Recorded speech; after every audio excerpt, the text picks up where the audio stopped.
So we've landed in Las Vegas for the third major of the season, and in the men's field, honestly, it's stacked. There are notable American men all looking to take their opportunity in their only home race of the year. Not just that, the 2022 world champion Hunter McIntyre that took that spot in Las Vegas is back on course. Who is going to take their chance? Let's roll the dice.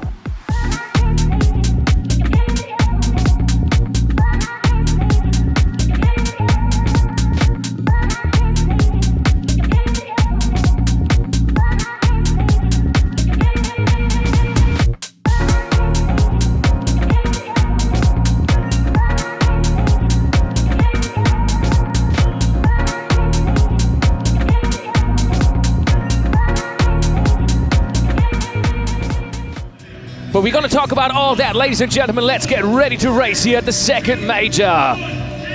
Third major of the season, actually, in Las Vegas, first of the year 2025. The men are off. Elite 15, the major Las Vegas for the men has started.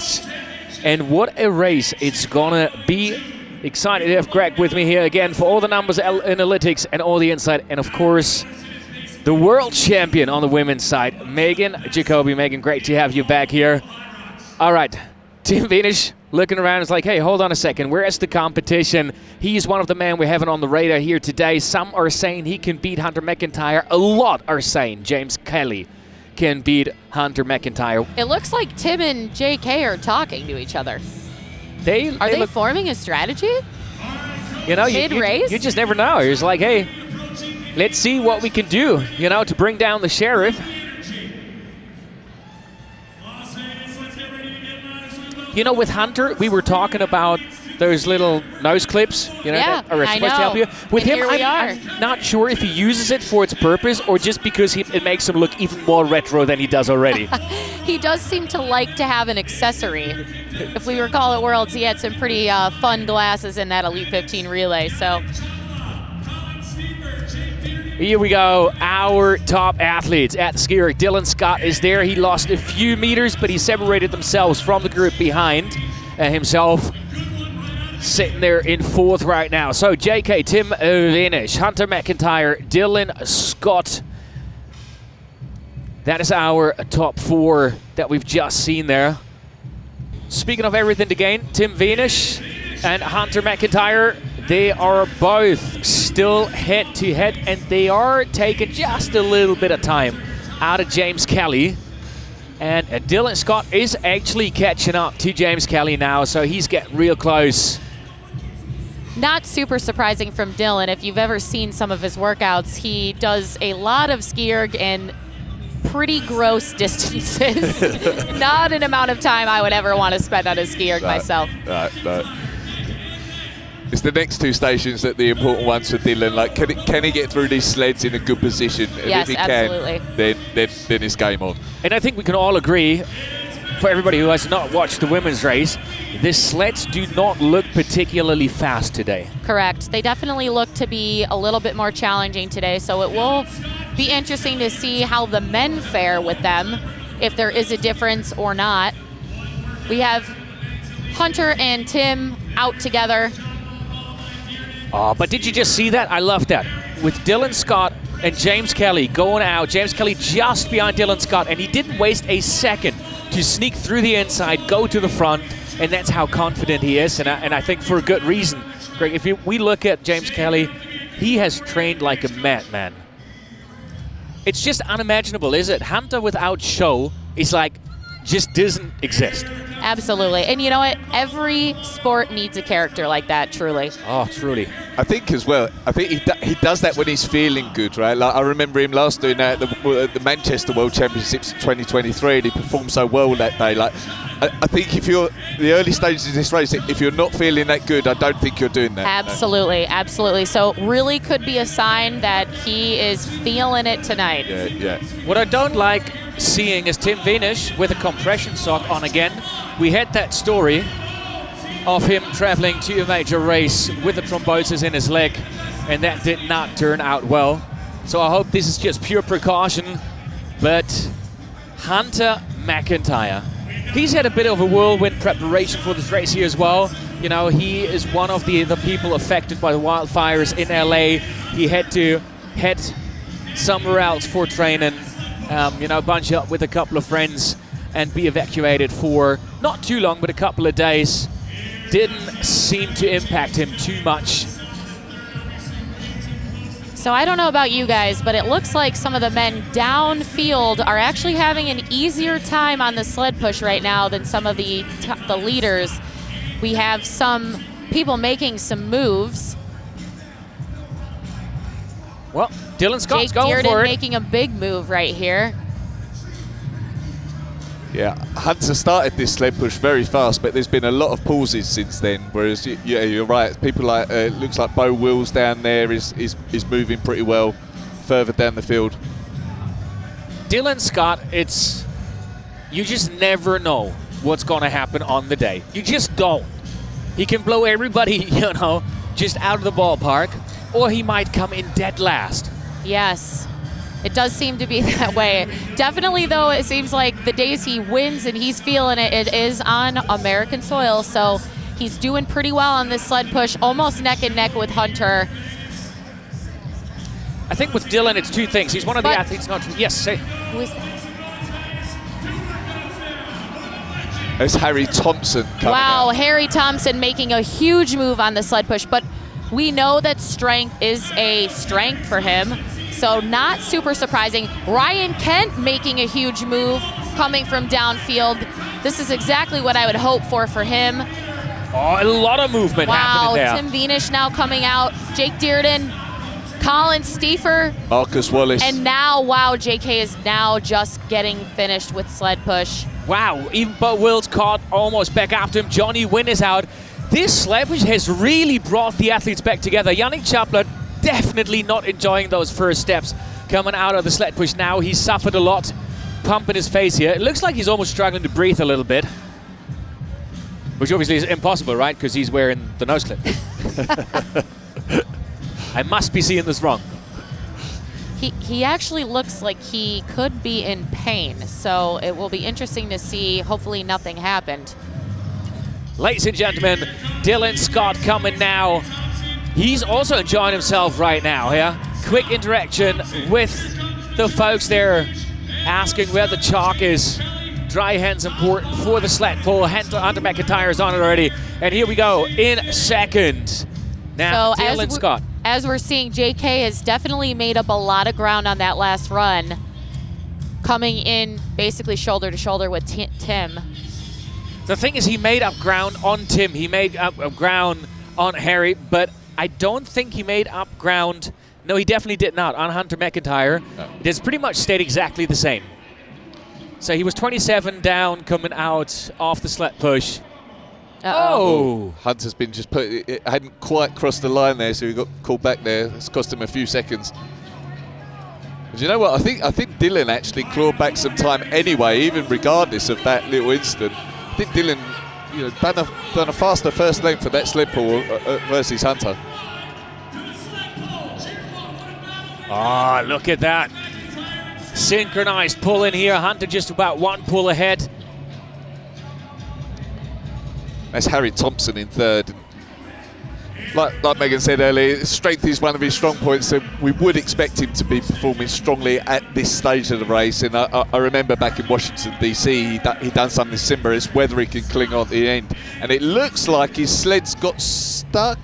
Oh! I think so, maybe the rope got tangled somehow there. Yeah, it sure looks like it got tangled up a little bit with the sled next to it. And JK gone past Tim Vienisch now, and I really enjoy seeing Colin Stiefer right now. You know, no preparation, got on a plane this morning, and there he is. Yeah, absolutely. I really hope that this race goes really well for him today. He was planning on racing men's pro anyway, but again, with that last-minute call-up, that's a lot of stress on an athlete, so it would be wonderful to see him have a really, really good performance here today. Tim Vienisch struggling a little bit at both the sled push and the sled pull. It's not too much of a surprise. We've seen this before, and I think it's fair to say it gets exponentially harder when the sled feels heavy like it does today. It is a bigger disadvantage for the ones that already don't feel that comfortable on the sled. Hunter McIntyre looks like he just managed to open that gap on Dylan just a little more again. Maybe by a sled, you know, by a pull or two. Dylan was just moving a little bit slower on that transition.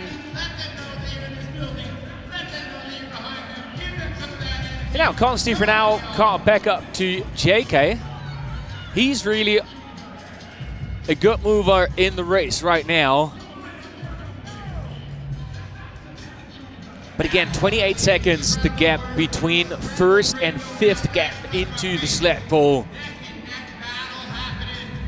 Downfield, we have Rich Ryan also on his last lane. He made up some ground. JK just getting over to the sled pull. This is looking pretty hard for him right now. Dylan Scott now out chasing Hunter McIntyre, so 1 and 2 back out onto the run. Yeah, Tim seems to really be having a hard time on the sled pull right now. He's lost quite a bit of ground just starting his last length.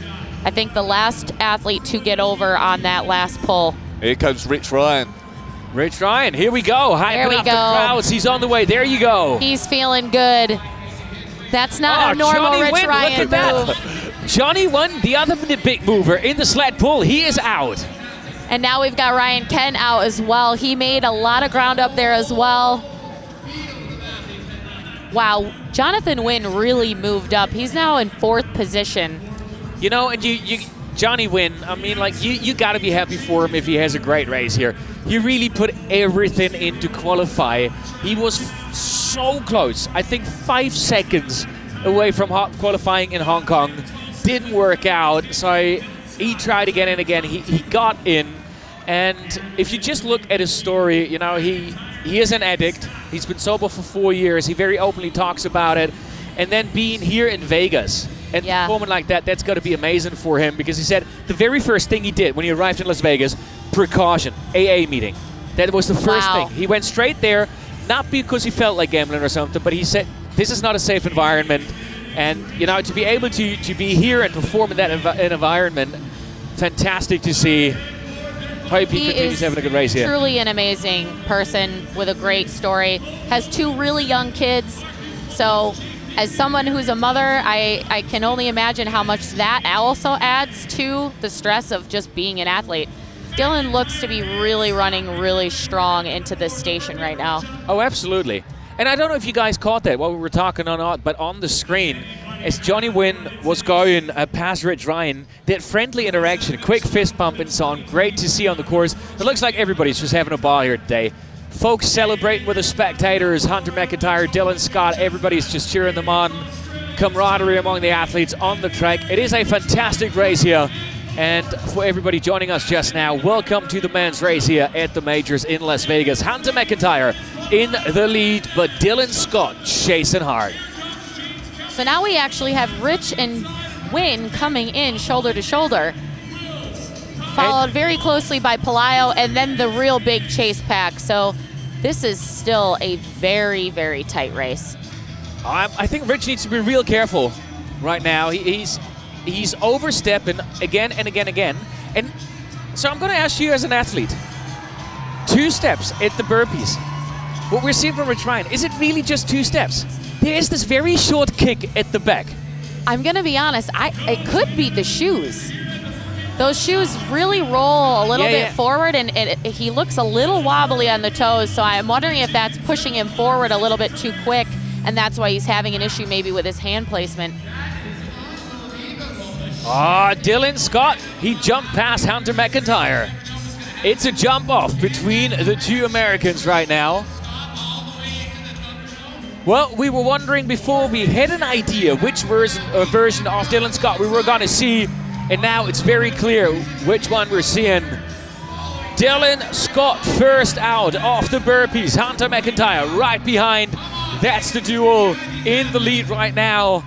And then they have a strong lead. They had 34 seconds going into the burpees. Let's see what it looks like going out. It looks like Johnny Wynn is going to be the next one out. Now, one thing to know, as Hunter and Dylan are shoulder to shoulder. They are both very strong rowers. So I'm not sure that anything will change much if they stay shoulder to shoulder on this run. This could be a side-by-side race for quite a while. I mean, there's a nice way it's possible, but Hunter doesn't look like a runner. But he knows what he needs to do. He is incredibly efficient in what he does out there on that run. Yes, he really is. He comes from a running background, but he loves that strength training. And I think in the early career days of Hyrox, you really needed that. The sleds were incredibly hard. They were way slower, really, really difficult to move. But that's just his body type. So real trouble for Yannick Chapla, who's just kneeling down after the burpees. He's absolutely at the limit. I think he really is struggling to breathe. He is struggling to get that oxygen in, get that CO2 out. Trouble for the next German after all the drama we've seen in the women's race already. Sadly already. The Germans are delivering the drama today. We had Viola Oberländer pull out of the race. We had Jana Lebenstedt pull out of the race. We had Sika Arning completely at the wall balls to the point that the ball coming back just made a fall on her butt over and over again. Now in the men's race, Yannick Chapla definitely delivering the drama here. That's hard travel for them, so I'm wondering if that's really playing a role in how they're particularly performing tonight. Yeah, but then on the other hand, you know, funny enough, you look at Linda Meyer, who really performed here today. That's a fair point. She took the trip through California. She basically did 2 days of vacation in California, took a road trip up to Vegas then, was hanging out at the traveling rings down at Santa Monica Pier the other day, and you're like, well, she's the one who's performed today. You know, but interesting. I mean, Hunter's got some competition here. You know, it's not just here. Alex Ronkovic is not racing, but on European soil, he's usually a threat. And you know, it's not the way it was a year or two ago. He's got to put in the work as well. He very clearly has done so. But as you said before, it's once he's in the lead, he's hard to track down. Right. But Dylan just did it. Yeah. Yeah, so it's always interesting to see then how an athlete responds to that mentally. When they kind of come out and they have a little bit of a lead, then they get caught. That's a difficult thing to overcome, and it's really in favor of the person catching. So time penalty for Rich Ryan, 10 seconds extra on the row. I'm wondering if he started the pull before his feet were in the straps. So it seems to be that looks that like we just got the confirmation. Pull before feet in. Well, that is part of the whole thing as well. You know, you got to be efficient in everything you do. And those are the things that you just want to do over and over and over again. You don't want to think about your feet. It just needs to happen. Dylan Scott is out. Hunter McIntyre is going to be real close behind him. He's done with the row as well. Johnny Wynn trying to fend off Pelayo Menendez and James Kelly, who are coming from behind. Rich Ryan right in the mix, but so is Bo Wills. And then Tim Vanish. He is, to me right now, he's the biggest surprise in the race. I did not expect him to be in 9th coming into the row. No, and it can be a result of what we talked about at the start. Because he's qualified, did he push too hard on that first run, for example, like more so than he would have done if he was just chasing a qualifying spot? Sometimes you just got to try these things, and like he's in the fortunate position where he can, but maybe it's backfired today.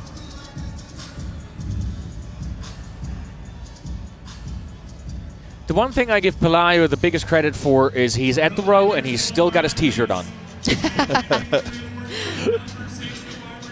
Yeah, absolutely. And Pelayo has really been a fun surprise in the men's field in the last year, placing so well at Worlds. I don't know that even he anticipated that. So it's really awesome to see. He's just a great person, and again, a big endurance background. So clearly that's coming into play in his success in Hyrox so far. You look at that running style, like that can't be fast. You know, that's just counterintuitive to everything that stands in any running efficiency book. And there he is, just matching the pace. Yeah, this is exciting between these two right now, coming into Farmers Carry literally together.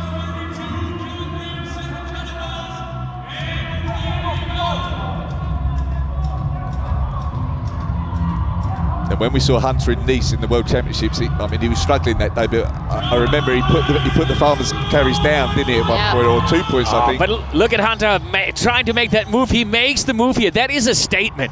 Yeah. You know, Absolutely. Is it fair to say, do you think he's digging a little deeper than he usually would just to make that point right now? Absolutely, because when you're talking about how this plays out, if you can get in someone's head, that can give you, again, a little bit of more momentum going forward. So they're both literally got a facial expression like they got an out-of-body experience right now. If you're Dylan Scott right now, you gotta find a way to just counter that, just to go past it. You know, have that mental game, because let's face it, that is one of the things that's gonna happen in the future. It's gonna be more and more mental games out on the course already. Absolutely. So it'll be interesting to see if Dylan waits, puts them down, and then overtakes on the run. I have a feeling that might be his move here. Let's talk about it. So, you know, mental game. From your perspective, you're right there in that sport. In general, where is the biggest opportunity for improvement? Is it the technique at the workouts? Is it the overall training? Is it mental, or is it nutrition? What's got the biggest skill to improve? I definitely think it's mental and race execution, but running for sure. And if there's a limiter, I think, on the stations, on some of them, on how fast you can actually get. And so if you can keep improving the running, or you can really lock down your personal execution, I think that's where the gains can be made. Dylan making a little bit of a move. Hunter stopping for water for a quick second. It's a race now, ladies and gentlemen. Yes, it's a race. It certainly is. Dylan pulled away just a little bit there on that run coming into the lunges. What an exciting race here at the majors in Las Vegas. Dylan Scott first into the sandbag lunges, second last workout station. And the Sheriff, Hunter McIntyre, just a few seconds behind. Okay, quick, who's got the better sandbag lunges? I'm going to go Dylan. Have you seen some of the lunge workouts he posts? He does like 1,000 at a time. It's crazy. So I would really hope, if he's putting himself through that he's the better athlete on the lunges. He's actually very carefully watched right now by Matt Fraser, the CrossFit legend, standing right there watching Dylan Scott and Hunter McIntyre. You can see him just arguing there behind Hunter McIntyre now. Oh, Hunter McIntyre caught back again. So they spoke about that in the briefing, didn't they? At that turnaround point, you just got to make sure that you're fully behind that line before you start the lunge. Okay, this is getting really exciting right now. Dylan Scott, indeed, right now, showing the slightly stronger sandbag lunges. Going to the wall ball. I mean, Hunter McIntyre is a machine at the wall balls. There is no doubt. But do you see Dylan lose time on Hunter at the wall balls? I think he's going to hammer this next run to create as much space as possible. And if Dylan's feeling it, Dylan also can perform really well at the wall balls, and we saw that happen this early in the season. So I wouldn't be surprised if maybe he goes unbroken today too, or close to it. I don't think we've seen that before, though, from Dylan.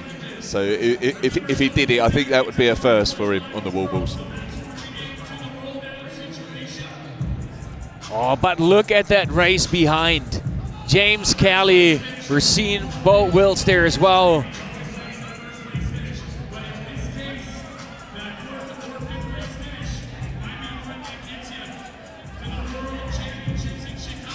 Jake Dearden definitely not backing down either. Palau Menendez. Jake Dearden has overtaken Bo Wills. Yep. He's giving James Kelly a run for the money right now.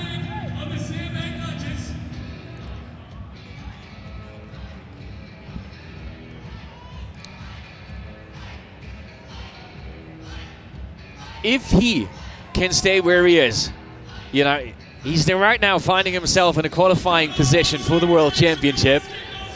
One thing is for sure, if you're somewhere, well, it's going to hurt for Scott and Hunter, Dylan Scott and Hunter McIntyre for sure. But if you're 3, 4, 5, 6 right now, it's going to be a serious pain train in the next 10 minutes. This next run is going to really hurt. Well, it's not 10 minutes anymore, let's face it, but yeah. All right, Dylan Scott is out. Hunter McIntyre is not. Dylan Scott looking around. He is, and that's going to give him a push. He is going to obliterate that run right now, no doubt. And I'm putting it out there right now, the gap is big enough. The gap is big enough. Hunter McIntyre will not be able to chase down Dylan Scott in this combined run in wall balls. Yeah. Now, Dylan's told me he's going to take his shoes off for these wall balls when he gets there because he's not sure they're stable enough for his wall. So he's going to take them off, but he has to carry them over the line. He has to carry them over the line. Apparently so, yeah. Wow. That's a Dylan move, I would say. yeah. Let's face it, he's tall enough, he can afford it. That's true. So we have Bo now kind of seemingly to be making a little bit of a move on Jake Dearden. They are going to be fighting this out along with Pelayo for that last qualifying spot. So this run is going to really matter.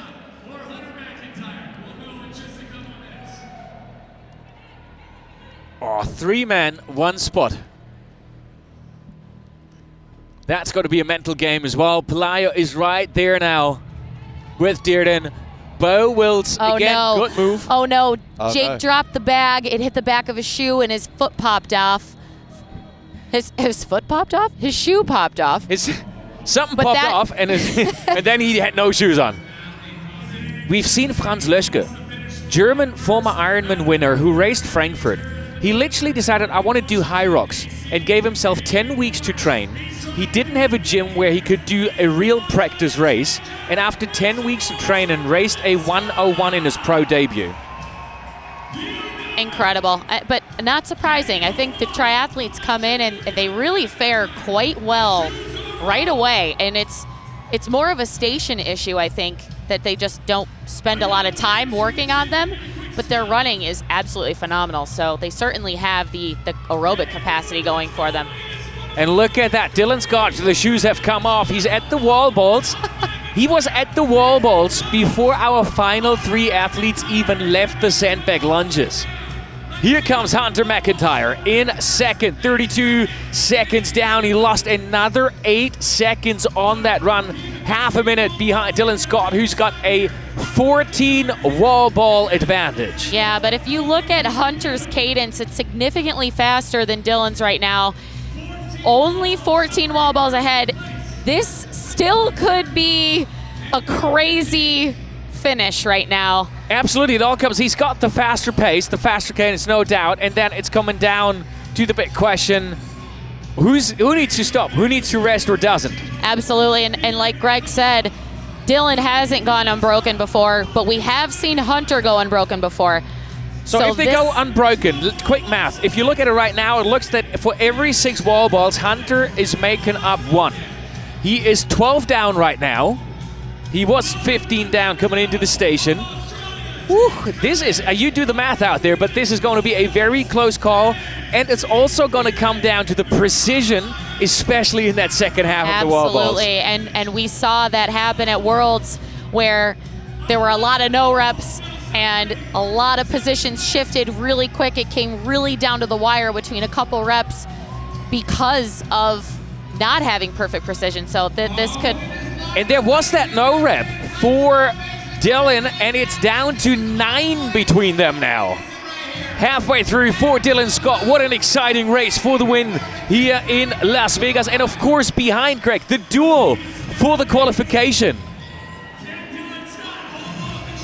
This is that's quite a few reps that Hunter's clawed back there, considering neither of them are broken yet. Absolutely. That cadence is significantly quicker.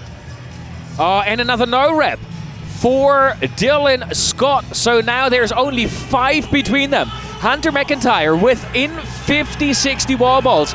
Made up 9 wall balls on Dylan Scott. Oh my word. Oh, wow.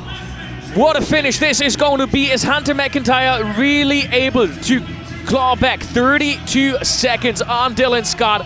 And let's not forget, behind him. Oh. Okay, he's got to pick it up. He's got to pick it up. There he goes. Perfect. Quick break. You look there on the right there, that's Bo versus Jake Dearden for that third qualifying spot, really. It looks like there's about 5 reps between the two of them at the moment. Oh, and here is the break for Dylan Scott. The crowds are going absolutely ballistic. He needed that. Can Hunter push through now without breaking again? No, he just put it down too. Oh! This is it. I'm telling you right now, that is the win for Dylan Scott.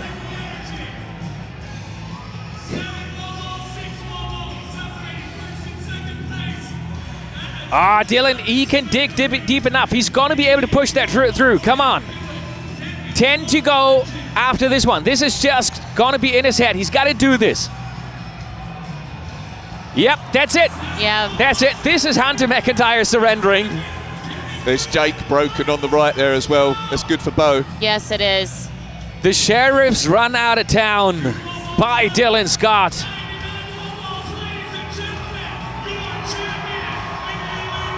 Oh, yeah. Did he carry his shoes? I don't think he did. Uh-oh. So what is the rule there? I don't know, because this is something we've never seen before. Oh, wow, he is hyped up. He is definitely hyped up. Let's face it, he needed this one. Yes, he did. So it looks like Bo is on 90, 10 reps to go. Safely in third position for the third qualifying spot. Again, Bo qualified very last minute for this race here, and it looks like right now he might just take this opportunity and take this Bo third is actually qualification spot. superseding JK now. Oh yeah, absolutely. Bo is done. Beautiful wall balls. Here we go, 100 Wow, Bo Wills. podium position as well. Incredible. What an incredible race for Bo Wills. But Dylan Scott, boy did he deliver. Yeah. 50, I think it was 56.14, I think was the winning time as well. So a solid time on what doesn't appear to be a particularly quick course. Very impressive from him. Like we said earlier, he'll be encouraged that the World Championships are in Chicago because... Yes, he certainly will. James Kelly across the line now as well. Jake Dearden across, Pelayo right behind him. Well, just watching this, I'm telling you, this is going to be one exciting season or finisher of a season on the way to the World Championship. But looking at the results, Dylan Scott, 56-34, winning the race here, the major in Las Vegas. Hunter McIntyre, the Sheriff, in second, 23 seconds down. You know, so he clawed back a little bit of time at the wall, but it's just not enough in the end. And then spectacular race for Bo Wills, James Kelly in fourth, Jake Dearden, Pelayo Menendez-Fernandez, Johnny Wynn.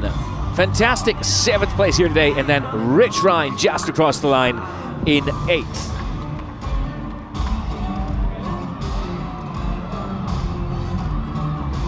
Dylan Scott, it was an absolute masterclass. Like, dug deeper than DC, but had all of the tropes of a spectacular performance. He is one of a kind, and he's right here. What it do? Dude, I don't even know what to say. Yeah, me neither. Where did that come from? Last time we saw you, I don't even want to bring back the memories. Nah, run it back. 15th, last place in Amsterdam. Yep. What happened? What changed? Nothing. I just had a bad race in Amsterdam. Like, some days you have and some days you don't. I uncharacteristically felt good today. Like, as the day went on, I was like, man, I'm feeling better and better. And then I'm warming up and I'm watching my heart rate metrics and how they're responding to hard efforts and dropping back down during the warm-ups. I was like, I think we're good. So when they delayed a little bit of the start, I just laid on the floor. I was like, I don't think I need to warm up anymore. I think I'm fine. Like, and we're just gonna let this race crack off and go. So yeah, I was this fit going into Amsterdam. Numbers said it. I was this fit going into Dallas. Numbers said it. And I just didn't put together a good race yet. And today I felt it. I was like, if I'm within 20 seconds leaving the sled pool, I'll go pull up the DMs. then I said if I'm within 20 seconds, a lot of people are in trouble. A lot of people are in trouble. 14 people, in fact. Yeah, you did very well. Yeah, thank you very much. Do you feel like we talked about Amsterdam, maybe Nice as well? Do you feel like jet lag is a factor for you, and so you're encouraged by like Chicago being the world champs? I feel like I'm a very like sleep sensitive person, and for some reason when I go travel like that, I'm up for like 24, 30 hours, and I got to figure out when the timeline is for me to make that travel to be okay. Because I just don't seem to bounce back from it well enough and seem to have any kind of response that my body needs to be like, okay, now we're ready to race. Oh, look at that guy. What a jerk. I don't want to know what you're yelling, to be honest. Well. That looked like something we can't repeat. You can. Just say it in a different language. I think I only used one expletive this time, okay? Let me, I say that 15 seconds after a race, you just need to go ahead and be like, all right, we don't know what's coming, but it's something. But yeah. The jet lag definitely affects me. It's good that it's going to be in Chicago. I got out here on Wednesday, like 3-hour change. Going to east to west is a little better. Oh, man, I'm just happy to get this done. Yeah, just happy to get this done. Life's been heavy lately, so that's nice to pull this off. Yeah. You can see how visibly emotional you are about this performance. Yeah. Did you not expect it from yourself? I never expect anything from myself except for effort. And that's what we expect. I expect to come out here and race hard, and I don't know what I'm going to get. I just know that I'm going to give effort. And whether that's good for 15th place or that's good for first, I gave something. So I'm happy with it, yeah. I can rest easy and recover and get ready to go again Sunday. Because Sunday you have a new partner I do. to race doubles. Please tell me more about it. Yeah, so I'm racing with Chandler Smith. Heck of a CrossFit athlete. Just was part of the team that won down in Wadapalooza. So me and Chandler kind of started talking probably 3-ish months ago. He was doubles partners with a guy who I was coaching, who was a former baseball player. They started racing together. I was supposed to come out here and race doubles with my boss. My boss was in Antarctica for like 3 months, for like 3 weeks in December, and he's like, brother, I'm not fit enough for this. Like, I said, okay, I'll get a partner. I put it out there, said, boom, anybody want to be doubles? 3 minutes, Chandler's in the DMs. I'm here, I'm down. I was like, I'm sorry, all I'm taking away from this is Chandler Smith slipped into your DMs. Yeah. Well, hey, we had already exchanged. He had my text message number, but he decided to go DM route. He was like, whoop, I'll do it. I was like, all right, you're like first one here, let's go. So, yeah, man, we're going to throw down and see what happens. So I got to get home after this. I'm going to eat the rest of the bagels I bought this morning and lay down on my back. I've seen you lay down on your back more than any other position this week. Yeah. It's obviously the tip to success. I told you yesterday. We were all standing around and I was laying on the ground. You're like, you get down there. I said, look, if you can sit, don't stand. If you can lay, don't sit. Secret of Champions. Dylan, we cannot wait to see you in Chicago. Yeah. Will you be coming to Glasgow? I would like to. If life allows me, I'll be there. All right. Yeah, if life allows me. Because, man, this is fun. Yeah, and we need more races like that. Yeah, that was a good time, especially when I win. Right, let me steal this from you. Okay. You go, relax, get your Whole Foods. Well, Congratulations. Some pretty spectacular races. And if we look at those results, well, we've qualified 3 more men for the World Championships, and they are the 3 on the podium, which actually I'm not sure we would have predicted at the top of today. No, I don't think. No, I think, like, for example, we expected James Kelly to be right in the mix at the front of the pack there today. So I don't think we'd have predicted that the 3 qualifiers were the 3 podiums. But really impressive from all of them, to be fair. For you eagle-eyed amongst you, Rich Ryan did finish. There was a slight error with his timing chip, which translates to our graphics. That will be, of course, updated online. Do not read into that. But I do feel a little bit for Rich. It felt like he had a bit of a difficult burpee section and he never quite recovered. And when you've got these gents who are so solid on the back end of the race, you have to be like in amongst it, if not ahead, once you get past the burpees in the row. Yeah. He was looking strong up to the burpees. He's good on the burpees as well. He was like watched like a hawk by the judges, and if it sounded like maybe they were like maybe he was pushing the limits of what was allowed on the movement standards and getting called back for there. And then he got a 10-second penalty in the row, and that affected his race. But he was well in it there many times during that race.